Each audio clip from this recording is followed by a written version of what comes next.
maintenant sur TPT+.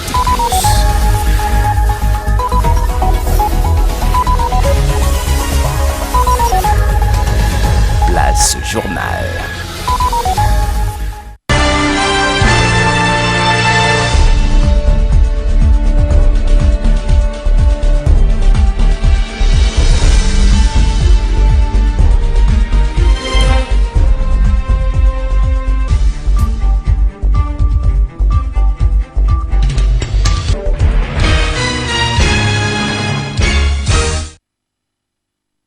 Vous êtes la bienvenue, madame, monsieur, à cette rétrospective dominicale de la semaine qui vient de s'achever ce 19 septembre 2021 sur TPT+, votre chaîne panafricaine des diasporas. Il ne reste plus qu'à vous souhaiter une excellente condition de suivi. Nous ouvrons ce journal rétro.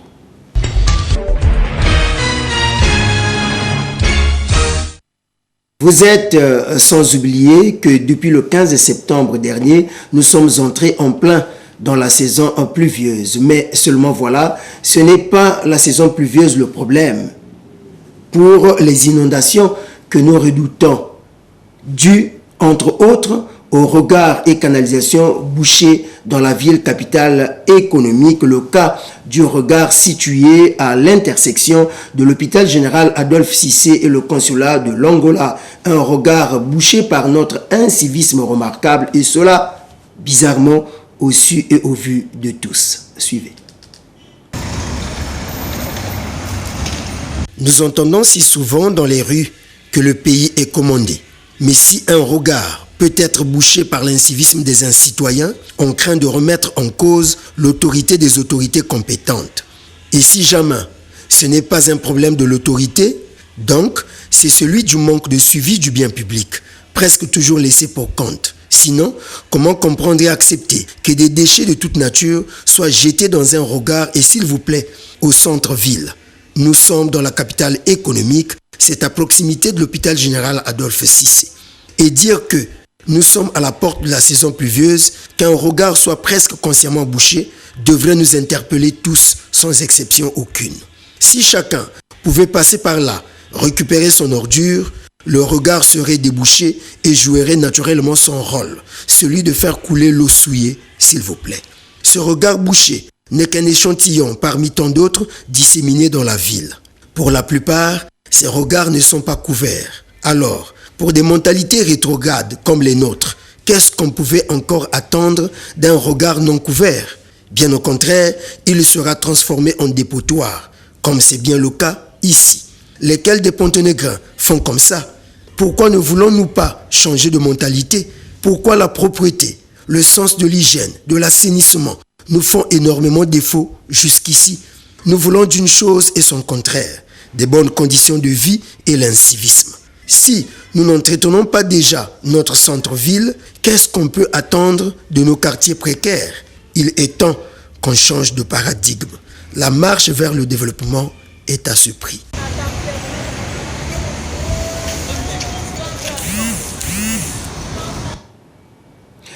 Un autre problème que la ville capitale économique, capitale de l'or noir, endure encore et qui est en lien avec Dame Pluie, c'est bien l'abandon dans les coins et recoins de la ville des poteaux endommagés et des câbles électriques sectionnés par EDC Énergie électrique du Congo. Et cela, bien plus particulièrement, expose les enfants aux électrocutions. Pour preuve, les populations du quartier Makayabou dans le 5e arrondissement Mongompuku ont crié au secours aux autorités compétentes. Nous sommes le 1er juin 2021, mais il y a une semaine déjà, lorsque nous fréquentions ce quartier Makayabou, nous constations ceci.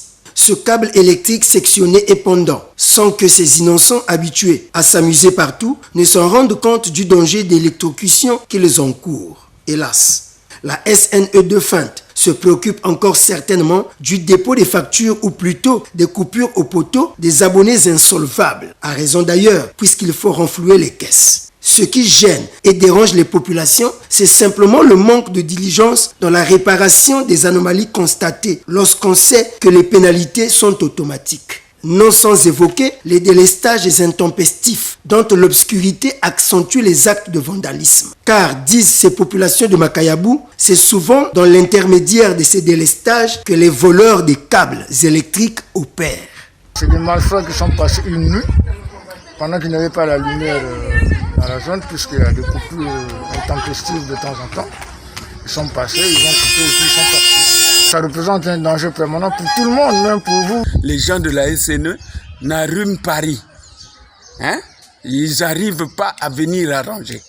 En tout cas, on est émouvant. C'est un câble qui porte les gens en danger public. Il y a eu vol de câbles il y a de cela quelques jours. Et si vous avez constaté que c'est dû aux coupures d'électricité, surtout dans notre zone, nous avons ici deux zones. La zone du bas, il y a l'électricité de temps en temps, mais dans notre zone, il y a des coupures bêtement. Aux environs de 18h, et ça se rétablit peut-être tardivement. 3h, 4h. Et voilà pourquoi nous subissons ce genre de coups. Il y a eu vol. Il y a eu vol parce que le câble était juste de l'autre personne en face, mais tout d'un coup, bon, au lendemain, on se réveille. Dès qu'on se réveille, on voit là, le câble on a coupé, mais nous ne sommes pas sûrs que ce sont les jeunes du quartier. Ça ne peut qu'être les agents de la SNE qui peuvent faire cela parce que ces derniers temps, nous avons constaté qu'il y a eu perturbation d'électricité dans le quartier, à partir de 20h jusqu'au moins à minuit. Mais c'est à partir de ces jours-là que nous avons constaté qu'il y a eu un câble de haute tension qu'on a coupé et tout. Ce n'est pas tout. Dans le même quartier, les populations abonnées de la SNE nous ont fait voir d'autres anomalies tout aussi graves. Des poteaux électriques complètement amortis, qui ne tiennent plus qu'à travers ces cordes placées, certainement par des citoyens de bonne foi.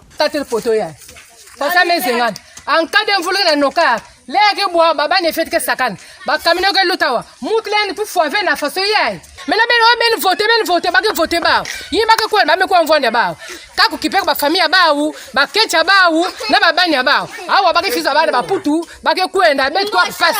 Poto de puya mese zengana kusengana babana fietike sakana minga en cas de si poto kubwa betke sala faso kurole mvuluke no kaka wa betke vanda vrena pasi ba maske fuluka na mabodo kune bet nyoske vanaka mal à l'aise vraiment bet na sonza na bapange bet bato l'état ba kuitadil kwa betka ya poto yai. Même devenu énergie électrique du Congo, notre société d'électricité n'a toujours pas fait preuve de management opérationnel concernant les questions de maintenance et d'entretien conséquent de leur réseau électrique. Ces câbles sectionnés, laissés à la traîne, ces poteaux électriques courbés, retenus par des cordes de fortune, disséminés dans ce quartier Makayabou, ne sont peut-être qu'un échantillon du désordre et danger électrique dont sont soumis nombre des quartiers de la ville capitale économique, faute ou de contre-performance ou d'incompétence de la EDC.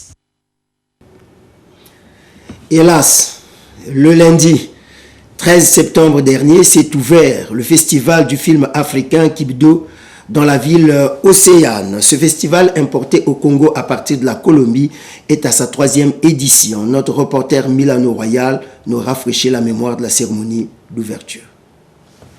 Pointe-Noire, capitale économique du Congo, abrite depuis le 13 septembre 2021 la 3e édition du Kibdo Africa Film Festival. Un festival importé de Colombie en Amérique latine par des afro-descendants en vue de mettre en lumière la culture africaine au travers des films Made in Africa. Wilfried Massomba, directeur général du Kibdo Africa Festival, en guise de mot de circonstance, a rappelé l'épopée du cinéma congolais et du monde, tout en regrettant la fermeture des salles de cinéma. Durant la période coloniale, l'Afrique a été largement représentée par des cinéastes occidentaux. Dans les premières décennies du XXe siècle, les cinéastes occidentaux ont réalisé des films qui dépeignaient les Africains noirs comme exotisés, travailleurs soumis ou comme sauvages ou cannibales. Après les indépendances, les années 70 ont apporté un vent de fraîcheur. Avec la création du festival du film africain, le FESPACO, au Burkina Faso en 1969, le cinéma africain se crée son propre forum. La décennie 80-90 a vu le cinéma nigérian connaître une croissance sans discontinuer. Avec l'accessibilité des caméras vidéo domestiques, Nollywood commence à se faire sa place dans le réseau des productions anglophones, le cinéma ABC, le Rex, le Star, Roy, le club 7 à Pointe-Noire, ou encore la Pagode. Le dernier théâtre de la ville Océane, ébranlé par les coups de butoir des bulldozers, il n'y a pas si longtemps encore. Un hommage a été solennellement rendu à Sébastien Kamba, le premier cinéaste congolais, par Descalzi Ngoba, marraine de l'événement. Monsieur Sébastien Kamba est le premier cinéaste congolais et parmi ses œuvres, il y a Le peuple du Congo, Léon vaincra, Kakayo, Mwanakeba, La rançon d'une alliance ou encore Le corps et l'esprit, pour ne citer que cela. Nous honorons donc ici ce soir les 57 ans de carrière derrière la caméra de monsieur Sébastien Kamba. Encore bravo pour lui, parce que je pense que c'est le seul cinéaste. Puis a suivi la projection d'un court-métrage du cinéaste sénégalais Sely Rabikan, intitulé Tongjer. Et intervenue la clôture de cette cérémonie d'ouverture par la talentueuse slameuse congolaise Maruiski. J'ai vu du haut de la Méditerranée la cupidité ensorcelée. Durant 3 jours, les Ponténégrins et les férus de cinéma pourront sur plusieurs sites, à savoir le musée du Cercle africain, le centre culturel Tati Loutar et la villa 396 du bloc 23 au quartier Chikobo, se délecter des films et documentaires africains. Nous apprécions bien et même mieux l'amour que les autres font montre pour leur pays dans la façon de le construire, les rapports entre eux et le respect du bien public. Ça s'appelle du patriotisme. Qu'en est-il donc de la notion patriotisme chez les Congolais? Notre reporter Milano Royal pose la problématique dans ce reportage. Selon le dictionnaire, le patriotisme est l'attachement sentimental à sa patrie, se manifestant par la volonté de défendre ou de promouvoir sa patrie. Il pourrait aussi être défini comme un sentiment partagé d'appartenance à un même pays, la patrie. Sentiment qui en renforce l'unité sur la base des valeurs communes. Il conduit à ressentir de l'amour et de la fierté pour sa patrie. Le patriote est prêt à se dévouer ou à se battre pour sa patrie afin d'en défendre les intérêts. Pour le soldat, le patriotisme est un sens moral qui le pousse à combattre pour défendre son pays plutôt que de céder aux attaques de l'ennemi, au point d'en mourir. L'on pourrait aussi aller plus loin en parlant de patriotisme économique, qui est un comportement des consommateurs, des entreprises et des pouvoirs publics qui, dans un contexte de mondialisation de l'économie, cherchent à favoriser les biens et services produits dans leur pays. Il est fondé sur le concept de la légitime défense économique. Le consommer d'abord congolais. Au regard de tout ce qui précède, qu'en est-il de la notion de patriotisme chez les Congolais? Le patriotisme, c'est d'abord aimer son pays. C'est d'abord ça, parce que lorsque vous aimez votre pays, à ce moment-là, vous êtes patriote. Vous compatissez ou bien vous contribuez à l'évolution du pays. Vous contribuez à tout ce qui concourt pour le bien-être du pays.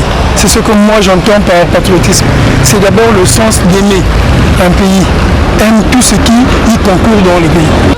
Un patriote, c'est celui qui va, c'est-à-dire que c'est quelqu'un qui doit vraiment aimer son pays. C'est ça qu'on appelle des patriotes.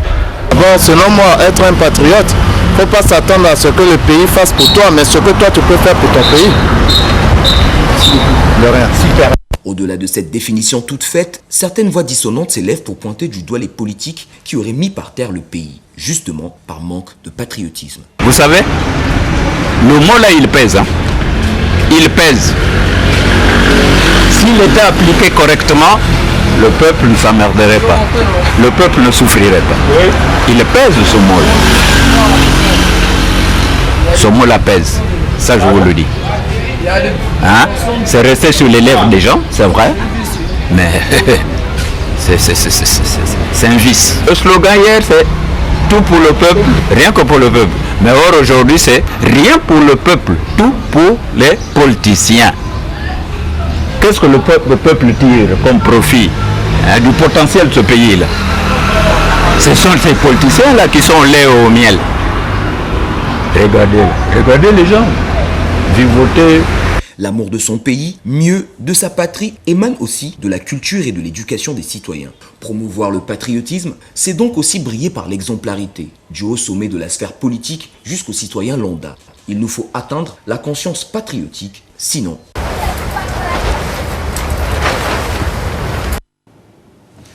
Dans la semaine, nous avons aiguisé aussi notre plume sur le débat sur ce qui alimente le débat dans les conversations des Congolais relatifs à la comparaison entre les vieux et les jeunes, au point que Grégoire Lefoba, un des politiques congolais, disent, je le cite, « La jeunesse n'est pas une qualité, la vieillesse n'est pas un défaut ». Fin de citation, nous y avons réfléchi.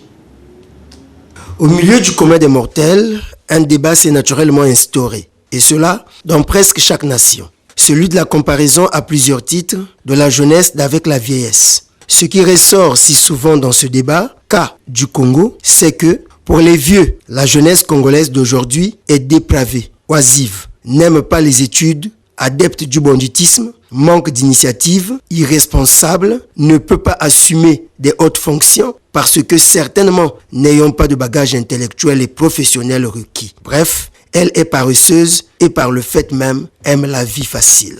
C'est là, entre autres, les pierres que la vieillesse lance à la jeunesse. C'est pourquoi certainement, dans les instances de décision, on ne trouve quasiment pas de jeunes gens, au point qu'on en fasse un argument de campagne. Nommer un jeune à une haute fonction de l'État passe pour une prouesse politique, hélas. Si bien que même les jeunes eux-mêmes trouvent cela spécial, comme si justement ils ne le méritaient pas et que c'était par pure faveur. Pour la jeunesse, la vieillesse congolaise n'est pas un modèle, si bien que le pays est justement en perte des repères. Parce que les pères tous azimuts, non seulement ne veulent pas coacher la jeunesse, mais bien plus sont devenus des promoteurs des anti-valeurs. Et comme l'homme ne peut donner que ce qu'il a, les aînés au Congo semblent ne transmettre que les anti-valeurs, principalement la démagogie, sinon la politique politicienne, l'ingéniosité dans le vol et détournement des deniers publics, la tricherie, la corruption, l'irrespect du bien public, et la sorcellerie, la méchanceté, l'égoïsme, car ils meurent pour la plupart avec leur savoir-faire. La relève n'est pas à l'ordre du jour. Sinon, la relève se fait au prix de l'incubation à l'esprit démagogue avec le système de parrainage, où la majorité des nominations semble se faire par parrainage. Bref, on n'en finira pas à citer les mots qui gangrènent la vieillesse congolaise. Pourtant, elle a assumé les hautes fonctions de la République tout jeune autrefois. Voilà qu'elle entend léguer en héritage aux jeunes des mots et non des valeurs.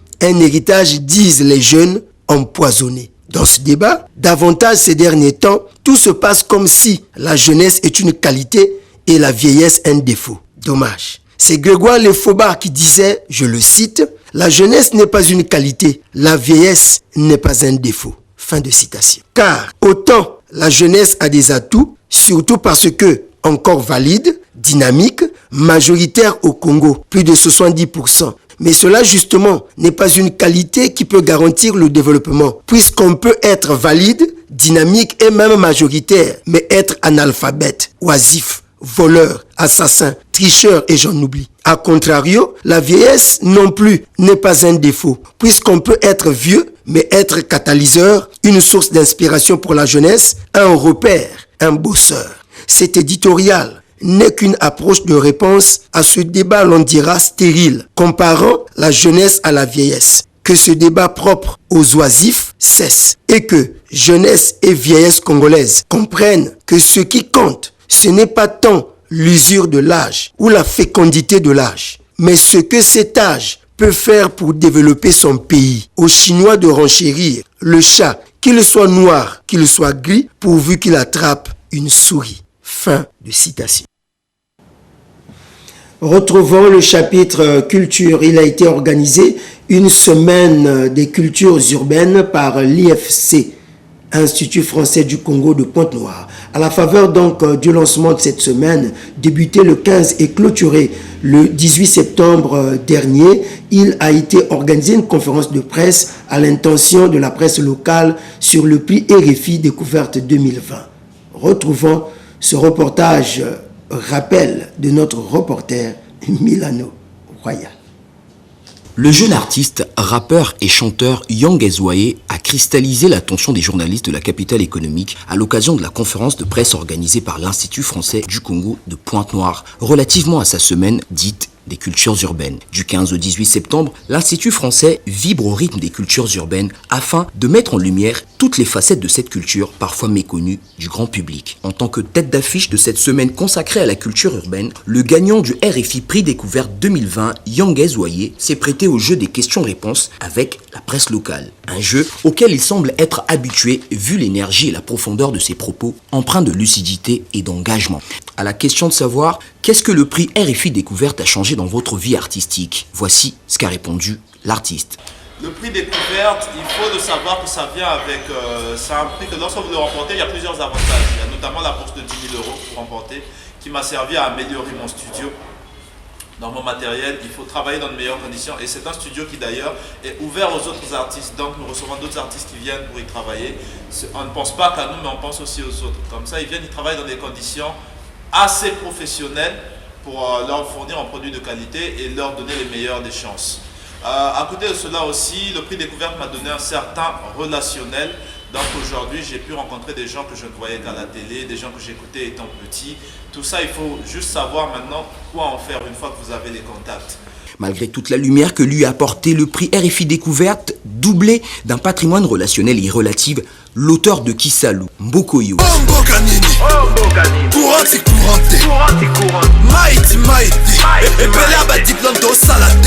et tout récemment de Soulard en collaboration avec la légende de la musique congolaise Zao Casimir. Tout le monde m'appelle Soulard, moi je ne suis pas Soulard. Yanguez Oyer n'a pas pris la grosse tête. Il a d'ailleurs reconnu, sans prétention aucune, l'effort de ses prédécesseurs qui ont permis à la culture hip-hop en particulier et aux cultures urbaines en général de briller aujourd'hui. Si aujourd'hui Yanguez Oyer il est prix Découverte RFI, c'est qu'il y a eu des artistes avant lui qui ont posé les jalons et qui ont permis que cela soit possible. Il y a eu des artistes qui ont commencé à intéresser les gens à la musique urbaine. Il y a eu des artistes qui ont donné ce goût-là au fait aux médias de parler de la musique avant que Yanguez arrive et remporte ce sacre. Donc c'est un travail de longue haleine, c'est un travail pour lequel je dois remercier tous ceux qui sont passés par ces chemins-là avant moi. Et ça s'est concrétisé aujourd'hui par la victoire du prix Découverte. Non pas par Yanguez, mais par toute la culture urbaine, j'ai envie de dire. Fait dans une franchise propre aux rappeurs, Yanguez Oyer a exhorté les jeunes artistes et rappeurs à s'instruire de plus belle, tout en faisant vivre leur passion pour la musique, mais surtout de toujours avoir un plan B, entendu, un plan de rechange. Vous avez des parents qui comptent sur vous et c'est totalement logique, sinon c'est vraiment quelque chose que je recommande d'aller et de s'instruire d'abord. La musique c'est une passion pour moi, mais il faut toujours avoir un plan B. C'est pour ça que j'ai fait des études, j'ai étudié les mines, mais en rentrant au pays, malheureusement je n'ai pas trouvé d'emploi dans ce domaine-là. J'ai même trouvé un autre travail, après ça j'ai travaillé dans l'aviation aussi, j'ai été steward. Ça m'a permis de visiter pas mal de pays et de m'enrichir encore culturellement. Je joins toujours deux choses, je ne suis pas entièrement dans la musique et ça c'est vraiment quelque chose que je tiens à soulever pour montrer aux artistes et aux jeunes même qu'il faut se chercher, au fait il faut se débrouiller. D'autres artistes prendront part à cette semaine dite des cultures urbaines de l'Institut français du Congo de Pointe-Noire, parmi lesquels nous pouvons citer le jeune rappeur authentique Kid Flash, le groupe de danse Master Crew, lauréat des semaines urbaines de l'Institut français et notamment Nayanka qui fera la première partie de Yanguez vendredi 17 septembre 2021. Au public hip-hop congolais, friand des cultures urbaines qui s'affirme de plus en plus de rester focus sur celui qui a successivement été lauréat des Beat Street Awards dans la catégorie révélation masculine en 2016, lauréat des Beat Street dans la catégorie mixtape urbaine en 2017 et en 2020, lauréat RFI Prix Découverte, car Yanguez Oyer n'a pas encore fini de nous surprendre.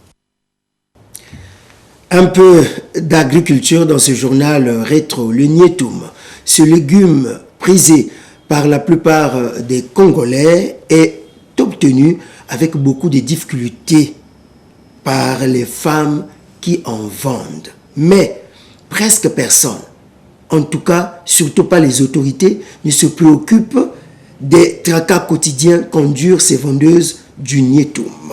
Nous les avons apostrophées au marché de Mayaka de Mvumvu. Nous sommes dans le 2e arrondissement. Ces femmes vaillantes que voici se lèvent tôt de leur ménage pour arriver tout aussitôt à ce marché dit de Mayaka, là où elles attendent les véhicules des transports en commun provenant des différents villages du Kwilu profond, en vue de s'approvisionner en produits agricoles et piscicoles divers, destinés à la vente. C'est de cette façon qu'elles se prennent pour prétendre arrondir les 2 bouts du mois, nourrir la petite famille, faire face aux besoins sanitaires, préparer la rentrée scolaire des enfants, comme c'est le cas présentement, bref, prendre soin de leur ménage. Dans ce vacarme commerçant, un transporteur en commun est envahi. Le sollicitant avec des billets de banque, comme vous le constatez, c'est pour rentrer en possession du Nyetum. C'est son nom scientifique, appelé dans nos langues nationales Fumbu en Kituba et Koko en Lingala. Cet arbrisseau grimpant de la famille des Nyetacées pousse dans les forêts des régions tropicales d'Afrique et d'Amérique. Celui-ci provient du village Koutou, dans le district de Madingokai. Grand fournisseur de ces feuilles qui font l'affaire dans les ménages congolais. C'est un légume prisé dans les menus dits 3 pièces, entendu, poisson ou viande, souvent fumé ou salé, pâte d'arachide et Nyetum. Et dans les bouillons dits sauvages, entendu, poisson fumé et salé, plus crevettes fumées, Nyetum plus la soupe. Ce Nyetum en vitamines contient du fer, nourrit bien des familles, surtout nombreuses. Pourvu que le fumbu soit présent dans l'assiette, le foufou peut faire l'affaire. Vous comprenez que ces femmes vaillantes nourrissent bien des familles. Elles nourrissent même les autorités, car le Nyetum que mangent nos autorités ne pousse pas au ciel. Il pousse sur la terre et est obtenu, transporté et acheté par ces commerçants dans les mêmes conditions de pression et de température, dans les difficultés de tous ordres, crier pour prétendre être entendu du fournisseur. Sinon, c'est la galère à la maison, puisqu'elles vivent au quotidien. Déjà, vous les hommes, vous avez maintenant des faux esprits. Vous enceintez la femme et c'est à elle-même de s'occuper de son enfant. C'est pourquoi nous sommes obligés de faire une activité pour prendre soin de la famille avec cet argent. Mais la mairie nous rend la vie difficile. Pourquoi ?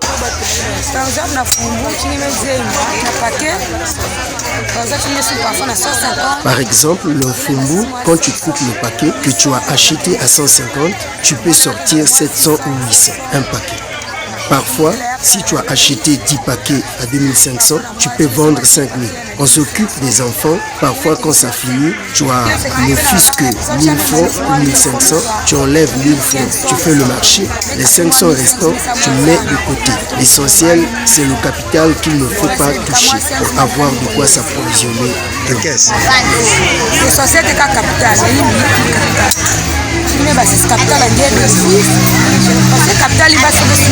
C'est ici l'occasion d'interpeller les autorités compétentes, agriculture, commerce et approvisionnement, transport terrestre, police et gendarmerie, économie forestière, services municipaux et autres, peut-être, d'organiser de tels secteurs d'activité qui semblent négligeables, mais qui font pourtant circuler l'argent, nourrissent des familles et contribuent à la valorisation du Nyetum, un des produits forestiers non ligneux, en vue de leur réduire le maximum de tracasseries et que ces femmes vaillantes se sentent aussi concernées dans la chaîne de valeur relative au développement de la mère patrie, notre bien commun. Car si souvent considérés dans la façon de faire de nos commis de l'État comme des va-nu-pieds. Bravo les mamans.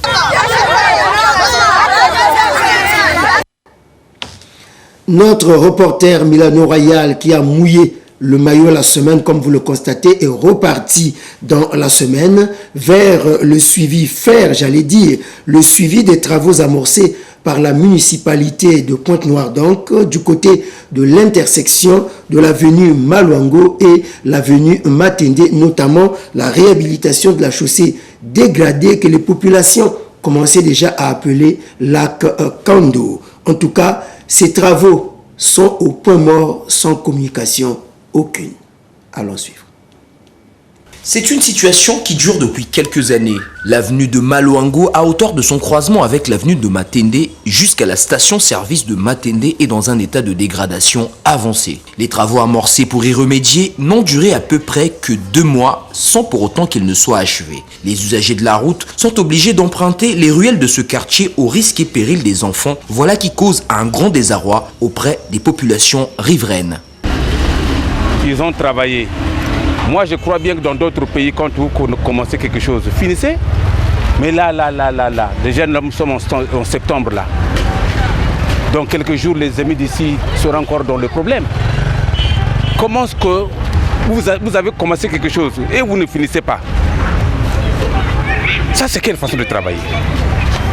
Et vous allez remarquer qu'ils ont pris beaucoup de travaux de gauche à droite. Ils ont ouvert beaucoup de brèches de gauche à droite. Mais finissez d'abord une partie. Quand vous finissez là, tout est fini. Vous allez de l'autre côté. Si les uns dénoncent la lenteur des travaux, les autres pensent que la municipalité serait confrontée à des problèmes de budget pour enfin achever ses travaux. L'espoir est donc encore permis. Pour les travaux qui sont arrêtés, je pense que cet élément, c'est pour un problème de budget. Donc le maire central qui est Kondo, c'est tellement attendre encore qu'il y ait encore déclenchement de son budget de travaux pour qu'il continue ses travaux. Sinon, apparemment, je vois que le maire Kondo, il y a quand même la différence. C'est un bon technicien. Toutes les espérances des habitants du quartier Matende étaient tournées vers la réhabilitation de l'avenue Maluango au niveau de son croisement avec l'avenue de Matende. Triste est de constater que les travaux entamés sont restés au point mort, du moins jusqu'à ce jour 16 septembre 2021 où nous réalisons ce reportage. Et ce, sans aucune communication. Une façon de faire devenue une norme dans notre pays. Bien dommage.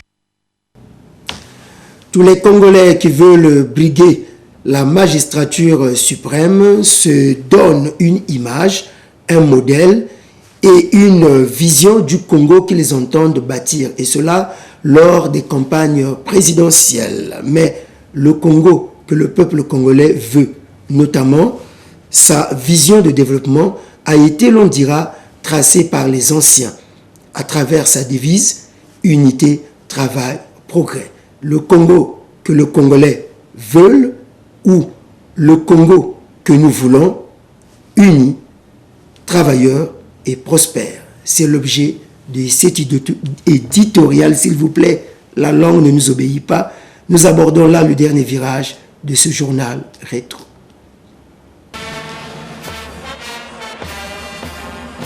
Les politiques congolais de tous bords et de tous ordres rivalisent d'ardeur pour démontrer chacun la vision de développement qu'ils portent pour le Congo, notre cher et beau pays.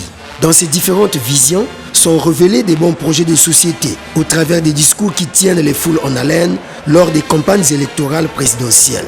En tout cas, personne n'a jamais eu pour projet de société la mort des Congolais, la pauvreté des familles ou l'aliénation des droits tous azimuts du peuple congolais. Tous disent venir construire le Congo, le pacifier, le démocratiser. Toutes ces visées présidentielles de nos politiciens véhiculent pourtant des riches intentions. Mais seulement voilà, la vision qui doit développer le Congo est prédéfinie, telle une orientation divine pour ceux qui croient au pouvoir providentiel. Elle est contenue dans notre devise, unité, travail, progrès. De sorte que le Congo que nous voulons ne peut se bâtir autrement qu'à travers d'abord l'unité de ses filles et fils, une unité sous-tendue par la fraternité, elle-même sous-tendue par l'amour, la solidarité, le patriotisme. Cette sorte de fondement sur lequel peut se poser le sens du travail, mais du travail bien fait, seul moyen ou mécanisme pour prétendre parvenir à un vrai développement intégral, en effet au progrès. Compris comme ça, l'on réalise donc qu'au fond, la vision de développement du Congo est toute tracée. C'est la seule vision de la mère patrie, lorsqu'on sait qu'on ne déplace pas la borne laissée par les anciens. Si l'on ne fait certainement pas sur la base de cette vision matrice, il n'y aura pas certainement d'oracle pour le Congo. Tous les petits projets de société qu'on peut concocter ou ambitionner ça et là pour le peuple congolais doivent prendre appui ou se fonder sur la vision mère, unité, travail, progrès. Il est temps qu'on cesse avec les projets politiciens qui font fi de cette devise. Des projets qui ne sont conçus que pour faire croire, pour attirer, nous voulons dire des projets démagogiques qui se révèlent n'être à la fin que des chimères. Des projets qui vous trouvent affamés, pauvres, chômeurs, malpropres, divisés, corrompus, tricheurs, malades, impayés, indisciplinés, assassinés, bref, des projets qui vous trouvent souffrant des biens des maux et qui vous laissent à la fin du quinquennat, si vous avez de la chance, avec les mêmes mots, Et si vous n'avez pas de la chance, il vous multiplie les mots avant de partir.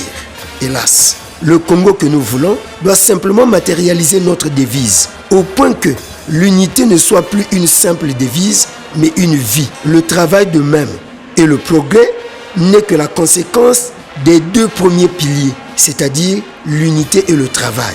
3 piliers, imaginons le foyer traditionnel sur lequel l'on dispose une marmite sans souci, doivent être disposés par un patriote dans le pays pour que vive la marmite de développement qui donnera la nourriture au temps convenable à tous les fils et filles du Congo sans regarder son visage, demander son ethnie, son parti politique, son sexe, sa religion, le nom et fonction de son père ou de sa mère et surtout pas le contraindre à signer, semble-t-il, à une loge quelconque. Car on ne peut pas prétendre que le développement ait un rapport ou soit assujetti à une appartenance à une loge, arborer des talismans, vénérer les fétiches ou la sorcellerie. Le développement est simplement la conséquence d'un travail bien fait, s'il vous plaît, rendu dans la discipline en respectant les normes ou les process prédéfinis. Faire autrement, c'est justement tuer le développement,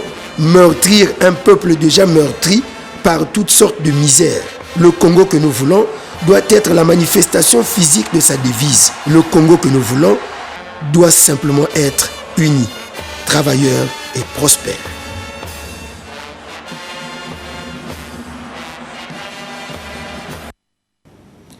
C'est donc la fin de cette rétrospective dominicale. Madame, Monsieur, merci à vous de l'avoir suivi. Nous n'avons fait qu'accomplir notre devoir, celui de vous informer.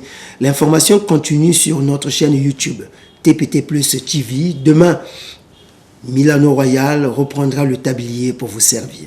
À bientôt.